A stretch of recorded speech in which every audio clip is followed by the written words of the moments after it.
quarterback just doesn't fit the system that he wants. Yeah, I mean it's just tough. It's just tough. The whole thing with the Raiders here with Carlson, with the whole thing with the Raiders here, and just the whole situation with the offensive line, and just all that stuff like that. I mean that's like kind of the quiet um thing out there too, is like we're not going to people aren't going to mention the dynamic between head coach and son being there. So now we have a situation here where we don't know Parham's status. Parham looks like he's going to be hurt. Um, Foresight hasn't been a complete turnstile like I thought he was going to be. So I can't say. I mean, he's not great. I mean, he's terrible. I mean, obviously he's not a level. He's not a guy who we want to start 17 games. But now JPJ is gone for at least 4 weeks, and it's going to be Kappa. You have Kappa. You have Rogers. You have Grant. You have all those pieces there. What are your thoughts about what they're going to do with the offensive line? Because the offensive line is really just not. It's been bad before, and now I think it could get really, really worse for Geno Smith and what the Raiders want to do. Yeah, I will say the Stone Forsythe has played way better than I thought he would. Like has not been the problem on the offensive line, and I would just keep playing him at this point. Like I know everyone wants Charles Grant out there, but we don't know if he's ready. And I see a lot of people saying put Charles Grant at right tackle. We saw what happened when you take a left tackle and just throw him on the right side with Alex Leatherwood. Like you can't expect a rookie who has technique issues, and we're just going to flip him because you want him on the field. So I don't expect Charles Grant to play. They're going to keep playing Forsythe, and they're going to keep playing DJ Glaze. Now, the inside is where it gets interesting. Yep. I think it sounds like Parham might play. Pete Carroll said he did practice yesterday, so we'll see. I don't know if it was limited or how he was moving around. He got his ankle rolled up on the play that Mostert missed the block. That he got hurt on that play as well. Mm-hmm. I think the bigger issue again is like it sounds like Rodgers has a chance to start, which would be interesting because they haven't even activated him yet. But if you heard the comments after practice today, especially from Carlos Rogers, it sounds like he thinks he's going to start this game. So if you're going to plug him in, you're probably going to put him at right guard, would be my assumption. And then what do you do if Parham can play, leave him at left guard? Jordan Meredith has been the biggest problem. I turn on the film every week. I just turned it on again against Denver. He's getting thrown around again. Like, why did that 3rd and 2 sneak not work? Because he got shoved 2 yards into the backfield. Where's the quarterback going to go when the center's in his lap? Like, he's getting no push. He's missing guys in space. He's getting to the second level and whiffing, and guys are getting to Genty. So this team has a center problem. And if this team runs out there and they line up and they put Will Putnam in at left guard, Jordan Meredith and Alex Kappa, I'm going to give up on the season. Like they have to do – you can't run those three, get that pair out there. But I'm not touching the tackles. I'm leaving them alone. Let Charles Grant develop. There's no rush in throwing him on the field right now if he's not ready. Yeah, no question about it. And then you do have the next. We'll get into the Cowboy game too, but then all of a sudden now you get a guy like Meredith having a battle with Quentin Williams, who's with Rogers, or Kappa. Or Kappa. It's gonna be tough. It's gonna be tough. Kenny Clark's on that field too. They got to block both of them. Yes, he is. Yes, he is. I mean, and they haven't been good defensively, but like hey, I mean, they're going to be. If you have anybody who is just decent, and both those guys are above decent on defensive line, you could expect them to give the Raiders a big hassle here as far as that goes. So you expect Grant to kind of get some action here? No, I'd say Rogers. Rogers. So and then is there? I mean, if he's not ready, he's not ready. But is there would you, if they had a heavy formation? Were they gonna maybe a 3rd and 1 or something like that? Would you try to get him out there? You get him out there if you could. You can't be worse at blocking than Ian Thomas. So yeah, I would try, but I want him to be the end man. The other thing with Grant is prototypically the right tackle is the bigger, the mauler in the run game. That's not Grant. He's the athletic guy that can move around that weighs 300 pounds. He's not going to get in there and start moving bodies on the right side of the offensive line either. So I know people want to get him on the field, but if you're going to get him on the field, then you tell the veteran Stone Forsythe to go play right tackle. And then you put Grant in. But I don't think they're going to risk Geno Smith at this point by putting Forsythe at right tackle and putting a rookie who's probably not ready at left tackle. I think the tackles have held up for the most part. They've been fine. Now, can Chip Kelly help them by chipping with a running back or a tight end? He doesn't really do that. He leaves those guys on an island. And you saw the speed rush by Benito get around the corner a couple times. Benito's going to beat every offensive lineman in the league. The guy's a really good pass rusher. So he's I'm incredible. not really holding that against DJ Glaze, but like they need to continue developing DJ Glaze. He's a second-year player. He hasn't been horrendous. Keep developing him. I don't know what the rush and putting Grant out there over Glaze is right now. Glaze hasn't really been the problem either. Yeah. For all the people that want to play the young guys, like they forget that DJ Glaze is a second-year player. Let him play. Let him play. It was very difficult to watch in the game where you draft 2 wide receivers and they're basically responsible for taking away some of the biggest plays in the entire game, where there was Thornton on the pick play. You had the drop deep pass. Well, it was a difficult catch, but I mean, a catch you thought maybe an NFL player could make. And then I think Beck should make. Yeah, he should. That ball has to be caught. No question about it. Probably the best ball Gino threw all night. And then you had Beck on the huge run by Genty. I mean, the Raiders in the Denver game spent the entire game on their side of the field, and nothing came of it. So really tough to watch for the Raiders there with those 2 wide receivers. Yeah, the disappointing thing is, I'm sure they worked that pick play, that rub route all week in practice, and for Thornton to get out there and do what he did and make it pretty obvious.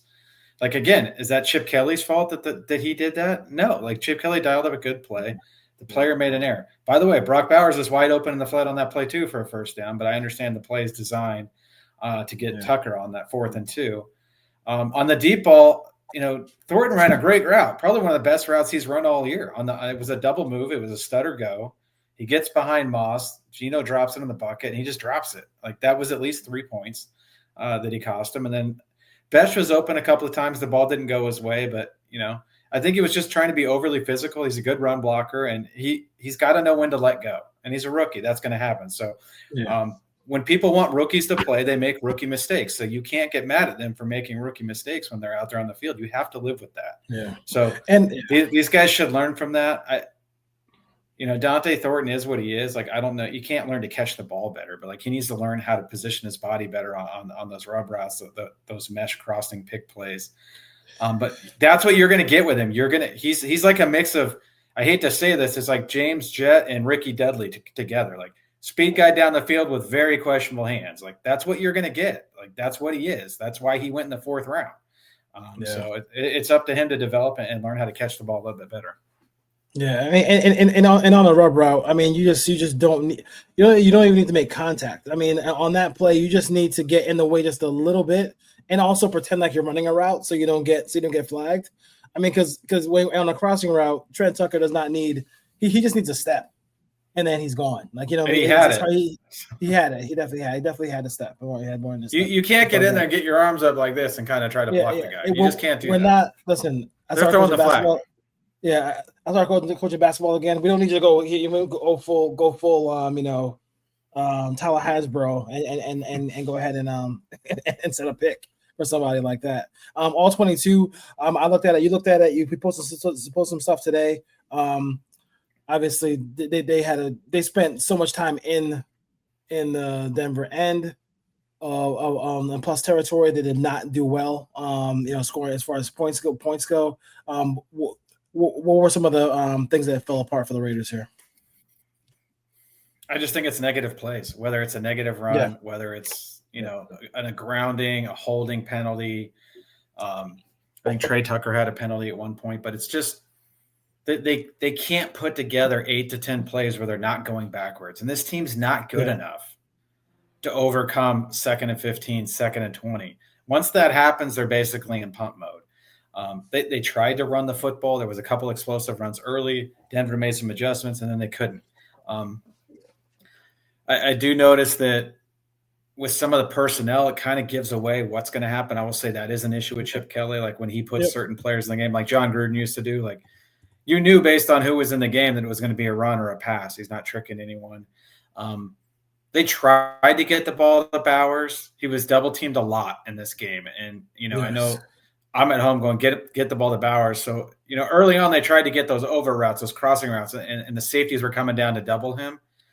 Later in the game, they were just running him into the flat, and he was open, and Geno just didn't throw it to him a couple times. But they have to find more ways to get him open, whether that's either stacking the alignment with the choice route like they did the week before, whether that's getting him in a trips bunch, whether that's motioning him across, but like just be a little bit more creative on getting the ball into Bowers' hands. And I can think of when they crossed midfield, they tried to run the Bowers jet sweep where they hand him the ball and run. And they lost 4 yards, and that basically killed that drive.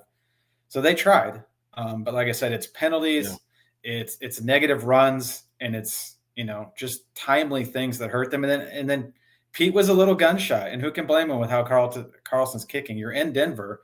He had an opportunity to kick a couple 55, 57-yard field goals, and he chose to punt, which worked out because A.J. Cole had a phenomenal game, pinning the team down inside the 5 and allowed the defense to get the ball back. But they just have to find a way to get more explosive plays. There is no explosive plays in this offense right now. And then when they get them, they got to make sure they keep their hands in their pocket and not cause a penalty there as well too. So yeah, it is what I mean. Right now, it's just tough to watch how they're playing right now. And I would say this is what happens when you trade Jacoby Myers. Is there's no other consistent player on the field. Trey Tucker's flashed. But Denver said, okay, we're just going to double Brock Bowers wherever he goes. If he goes anywhere over the middle of the field, he's doubled. So now the guys on the outside, Thornton hasn't won all year. Besh kind of every once in a while wins. Tucker wins on occasion, but he's basically the clear out guy in a lot of these concepts. Like, who's going to win when Bowers gets double teamed? Yeah. Yes, I mean, I had a couple my buddy James from college went to the game. He and I both Raider fans, and I was like, God bless you for going to this game. God bless you. And then the second thing, he just said, Bowers is not going. Bowers went to the bathroom. He had 2 Broncos with him. Like they really did a good job of like saying, and that's happened. That's what's going to happen when you don't have another comparable NFL, weapon on the outside. He's gonna get killed with the double coverage. So it's gonna be hard to watch. Week in and week out, I would suspect the Cowboys, who are not a good defensive team, still would try to do their best to make sure that wherever Bowers goes, there's a couple guys with him. Let's see here. So for those who are interested in Tankathon, the Raiders are 6th right now. Because we had a Jets victory. I think we had another, and Miami won as well. So just to throw that out there as well. It's early, but I will add this: a lot of people are reaching out telling me the Browns and the Giants games are huge. Head to head doesn't matter in the draft. Like, no, it doesn't. Yeah, the Raiders need to lose against. Tell them because if they lose to the Browns and finish with the same record, it goes to strength of schedule. So head to head doesn't matter.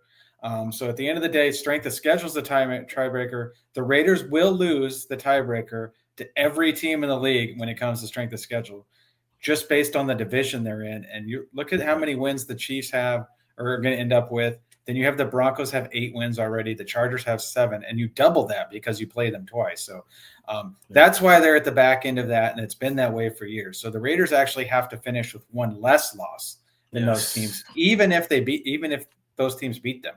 It's not head to head.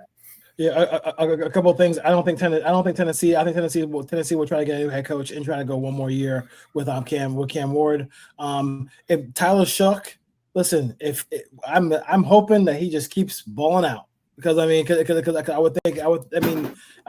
hopefully they would end up not taking the quarterback. The Giants are not taking the quarterback. Cleveland probably would. The Jets probably would. So you take it from there, but then again, you have to finish behind them. And I think the Jets, the Raiders, even with all the problems the Raiders have, the home game against the Browns is winnable. Like and the home game against the Giants is winnable, especially if you don't have Jackson Dart, who let's see, did the Giants even name a interim coach?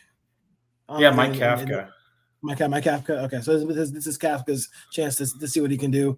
But I guess the biggest thing with the Giants was he kept on calling run plays and for the quarterback, and he ends up getting his 6th, 7th, 8th concussion already. He's been evaluated 4 times this year already for concussion since the preseason. That's brutal. That's crazy. That's I crazy. will say people look at the Cleveland Browns record and say that's a winnable game. That Cleveland Browns defense is real. Like their Yes, it offense is. stinks, but that defense can literally hold the Raiders to under 10 points very easily. As long Well, as they don't turn the ball over. So that's going to be a turnover battle. It's winnable, but I'm not going to sit yeah. here and act like the Raiders are just going to walk in there and win that game. Oh no. And obviously Cleveland can run the football with Junkins, and as long as Dylan Gabriel doesn't turn the ball over 3 times, whatever. He's They been should be. awful. We might see He's Sanders by then. I don't. As long as Stefanski is the coach, I don't think we're going to see Sanders. I think he's not doing it. Could you imagine Sanders plays and he beats the Raiders? What Raider Nation would say, bro? If he plays well, man, I would think it would. Oh my god, it would explode. It would be people would explode. It would be it'd be fun. It would be funny, but like it wouldn't be funny. Yeah, that'd be crazy. I'd be fine with it because that gets them one step closer to hopefully yes, a exactly. quarterback. Oh, I will say this quarterback class isn't that good though, but they still need to find a way to get a guy in the first or second round. Can I ask you one question about Mendoza real quick? Do you feel like do you feel like that was a cool like gut check moment for him against Penn State? Or do you feel like that's something where like it was, hey, finish that game stronger so it doesn't come down to that? I didn't see the game. I saw the throw at the end, the last drive. I watched the week before. Did you hear Gus Johnson at the end of that? Did you hear Gus Johnson's call after that? I will say this with Mendoza. I'm not sold that he's a franchise quarterback. I think he can be an average starting quarterback. Can he be a top 12 to 15 quarterback? Potentially. I don't know where the ceiling is with Mendoza. Yes, good he can come in and be a good quarterback. He can spread the ball around. He's mobile, but he's not going to be able to run away from NFL defensive linemen. He's not a quick, fluid athlete. He can move enough. He has a good arm. It's not a great arm. He's on a really good football team, but they don't ask him to do a lot. He doesn't throw the ball a lot in that offense. So when you start lining up his physical traits with what the guys in the top 5 or 6 quarterbacks in the league have, he doesn't measure up to that. So now you're banking on his ability to process and get the ball in and out and make great decisions. He's going to have to do that because he doesn't have a lot of the physical skills that like a Justin Herbert or Josh Allen or Patrick Mahomes or like Joe Burrow or like those kind of guys have, to where those are the guys he's going to have to compete with at the end of the day. So like, I'm not against not drafting him. I'm just saying I wouldn't, if they take him, understand that he's not. I don't see him getting into the top 5 quarterback in the league conversation. Kind of build the team accordingly, like, you know what I'm saying. So it's as far as that goes, and I think even like, you know, when I watched the Bears, and the Bears played the Giants last week, and I'm watching him and Jackson Dart go back and forth, and it was snowing, and it was windy, and just seeing their balls still cut through the wind, that's the kind of like arm talent like you got to really, you know, kind of look at as far as that goes for some of these prospects, and some guys have it, some guys don't. So we'll see. Yeah, he can be a solid quarterback, but like I said, I think he's more floor than he is like ceiling to be a real difference maker. Like he could be a solid quarterback. I don't see like franchise elite, multiple Super Bowl winning type guy. Yeah, makes sense. Anything on Denver before we go to Dallas?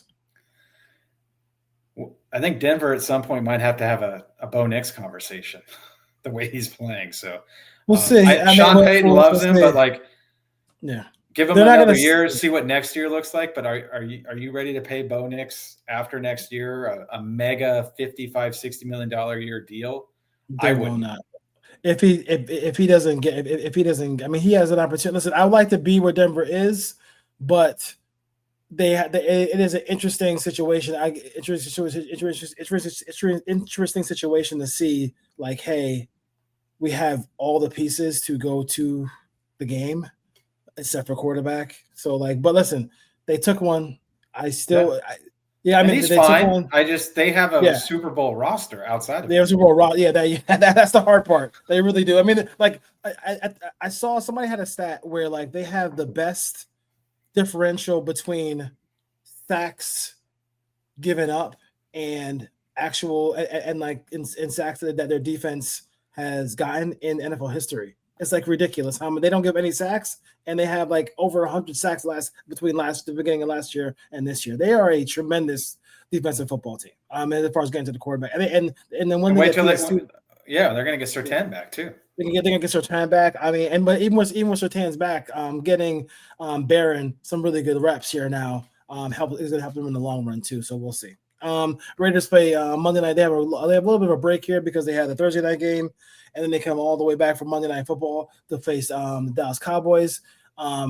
If you are looking for a home field advantage in this game, I don't know if you're going to have one because Dallas fans and I grew up in a household with all my uncles and all my family members were Dallas Cowboy fans, and they are all at this game. They couldn't wait to go to this game. They didn't care what the price tag was. They threw the Amex on the floor and said, "Go take my money."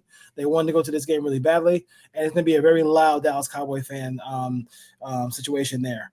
A guy who is I like him as a quarterback more than most, but like I like Dak Prescott.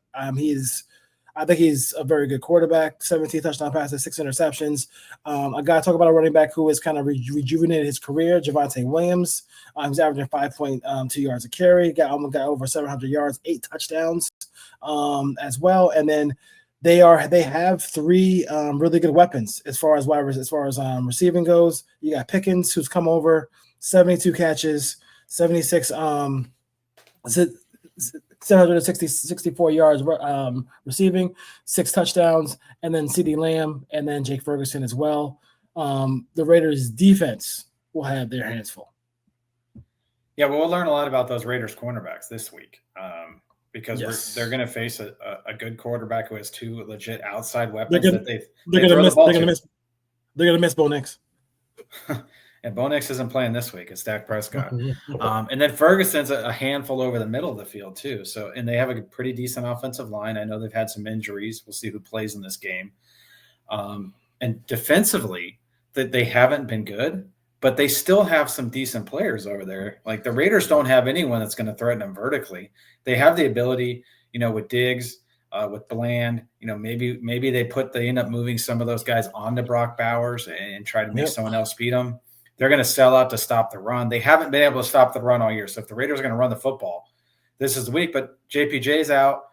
Parham might be out. And if you're running out Putnam, Rogers, Meredith, Kappa, some form of that, they're probably not going to run the football with a lot of effectiveness in this game. So I just think the Raiders' offensive line is badly beat up, which plays in Dallas's favor. And I don't know if this Raiders defense is – and they played well. I'll tip my captain. They played well against Denver, but Bo Nix left a lot on that field. He had a couple of, and I was talking to you earlier about just blown coverages where like he could have had a 93-yard touchdown pass. He had another one that could have gone for 60 or 70 yards. He just didn't see the player, just got rid of the ball a little bit early.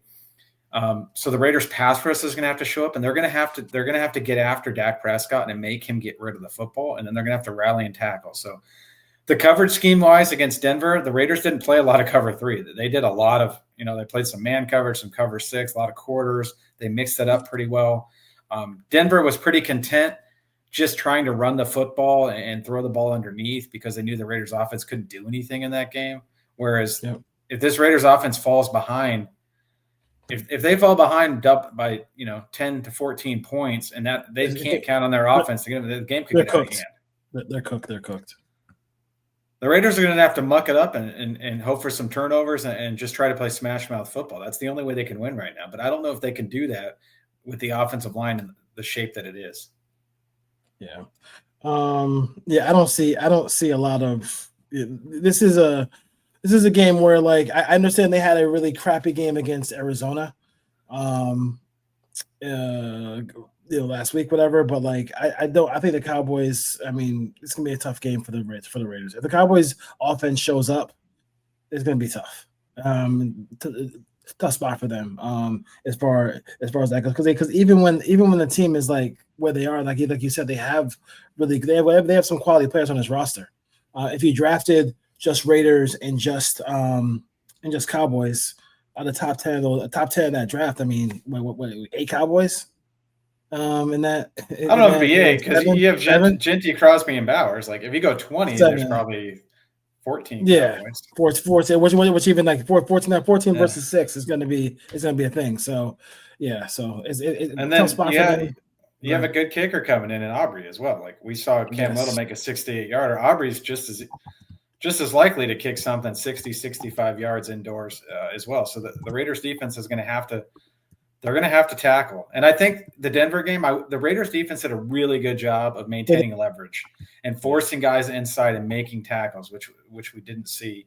I'm not a big fan of them rotating Porter and Kelly. I know Kelly had 2 interceptions. He made a nice play on the deep ball. The other one was kind of a tip ball that he was able to come up with. But they alternate. Porter played the first and third quarters, and Kelly played the second and fourth quarters. Like we're in week 9, week 10. Like what are we doing? Like play one guy or the other. At this point, they should play Porter. Let's see what Porter has. He's been fine when he's been on the field. So like he needs more reps. It's not like he's out there getting burned. So maybe he gets more snaps this week to match up with Pickens, bigger physical body. We'll see. Hemingway got on the field, and I know a lot of people are. I know I posted a clip of Hemingway, and a lot of people are like, they need to play these guys. Like Hemingway's played in 3 or 4 games. Like Pegues has played in 3 or 4 games. Let's not act like these guys haven't been on the field. They just didn't do anything when they were on the field earlier. But as the record continues to go the wrong way, like hopefully this week, like we talked about, we see Besh get more opportunities. We see Carlos Rogers get a start. We see Hemingway get on the field. Maybe we see Pegues get on the field. Maybe we see Porter play more than 2 quarters. They are playing a lot more man now. The last couple of weeks. So like they've gone away from the Pete Carroll cover 3. They haven't really done that in a few weeks now. Probably 3 or 4 weeks. So like they are starting to mix coverages. Now the pass rush just needs to get home. But it's going to be a tough week for them against the offense that Dallas is going to roll in there with. Yeah, no question about it. Path to victory. I mean, obviously, this is a game where 98 can be he's had some time to rest, so hopefully he can get to the quarterback. Obviously, Adam Butler as well. They got to disrupt the timing of this offense. This offense has been pretty good all year. They haven't had many stinkers in this game. They're really explosive. So if you give Dak time, he's going to go ahead and destroy you and cook you that way. And then I think the biggest thing in this game too is just, can they stop Javonte Williams, Ryan? I mean, they have to slow down that running game because you know how a good offense is. A good offense is special when they can go run and pass. Yeah, I do expect them. The Raiders have some pretty aggressive linebackers. Robertson and White like to come downhill. Like you're going to see play action, throw it over their heads in front of the safeties and try to get that tied into the middle of the field, work some over routes with some of those slot receivers. So they're going to have to guess right and read their keys and come downhill when it's run and be able to back up when it's play action. But yeah, to expect the Raiders to win this game, they're going to have to find a way to score in the mid-20s at a minimum. Like they're not for me, it's hard to see them holding the Broncos under 20, or I'm sorry, the Cowboys under 20 points in this game. So they're going to have to figure out how to get off the field on timely third downs, maybe make a big play on special teams with the new coach that's put in place. They're going to have to get some turnovers, and they're going to have to score in the red zone. And they're going to have to run the football in this game because, like I said, I don't think they're good enough to be able to just drop back and throw the ball. Not with the offensive line they're going to run out there. I mean, and then I don't know what they can do to make it happen. I don't know what they can do to do it, but like, Jesus Lord, can he just get rid of the football? Like, I mean, if you just get rid of the goddamn football, bro. Like, I mean, do you enjoy getting hit? Like, you enjoy like getting and listen, and some of those bad job by the officials in that game too, Ryan, because there were some plays where a defensive lineman should not be able to go to the ground, the ball's away, go to the ground, get back up and hit the quarterback, and there's no penalty. That was kind of that. I remember that play happened to Geno Smith as well. Geno's been awful, but that play was like sickening to watch. I was like, dude, like you're gonna call a late hit at some point in this game? I mean, that was kind of ridiculous, but that's kind of the only path I could see is just like they have to get some turnovers. Special teams could be a Mostert, and special teams could make it maybe help. Stuff like that. Like, it's just, but it's going to be it's a situation where I think it's just going to be hard because they have to. I don't see a path to victory where they score under 24 points and win the game. They have to score over 24 points to win this game because Dallas is going to score. I mean, it's going. The only way. Dallas. Go ahead. The only way that happens if Dak doesn't get off the bus or gets hurt and we see Joe Milton play. That's the only way that's going to happen. Exactly. Crazy. It's crazy. Anything else about the game? Hopefully it's an entertaining game. Hopefully they keep it close and it's exciting. Like, don't go on national TV and get blown out at home. At this point, to a rookie head coach and Schottenheimer. They just need to keep making progress. Like, the defense played, better this week. They can't go out there and give up 30, 35 points. Like, they have to keep building on what they have. Yeah. And the offense just has to play a mistake-free, grind it out, 3 yards in a cloud of dust, get the ball to Bowers in the flat, like, don't hold it, no turnovers. And they just have to eliminate the negative plays. And like we talked about, they can't fall behind the down and distance in this game or else they're going to end up punting. And you mentioned tackling. Dallas is not great at that. So if you get rid of the football and just get it to the playmakers like Genty, I mean, Genty in space has been pretty good when he actually has gotten a pass thrown his way. So if you allow that to take place, then you're good to go, Mike. You know what I'm saying? Like, let those guys cook and do their thing instead of sitting here like, letting, just sitting there burping the baby in the pocket and getting sacked. Yeah, the other thing that I've noticed is as they've started to release the backs in the passing game, we've gotten Genty more involved. As teams start to blitz and bring extra guys, the Raiders don't have a lot of hot routes built in. So, like, there's a couple plays in the Broncos game where they're bringing extra. They have an extra rusher, but Geno has nowhere to go. So, you saw Mostert sneak out and they kind of throw him. So, if you're going to release the back, Geno's got to get it to him right away. Like, you can't hold the ball. I'd like to see a little bit more like hot route options as these teams just start loading up on Geno. The play that comes to mind is, I don't know if you remember, at the end of the game, they were going down to tie the game right before the missed field goal. They ran on first down, right on second down. It was like third and 6, third and whatever it was, 3rd and 5, 3rd and 6. And they brought an all out. They basically brought a cover 0 blitz. The back has to stay in, but all 3 receivers that are in the route are running kind of intermediate length routes. There was no hot route for Geno to throw to, and he throws the ball away. Now, when I'm watching that on TV, I'm like, come on, Geno, what are you doing? Like, you got to get rid of the ball. But like, there was no hot route. So like, they got to, Chip Kelly's got to figure out, like, if they're going to bring pressure, some of these guys have to break off their routes. Maybe that's Tyler, maybe that's Lockett, maybe it's Bowers, but teams are going to come after Geno. They're going to keep blitzing, especially against this Raiders offensive line. Yeah, no question about it. That's crazy. All right, folks. Raiders, Cowboys. It was fun. It was fun when they went on that playoff run and they found Deshaun Jackson and they were able to win that game on Turkey Day. That was fun, but this one might not be as fun. I don't anticipate that being as fun.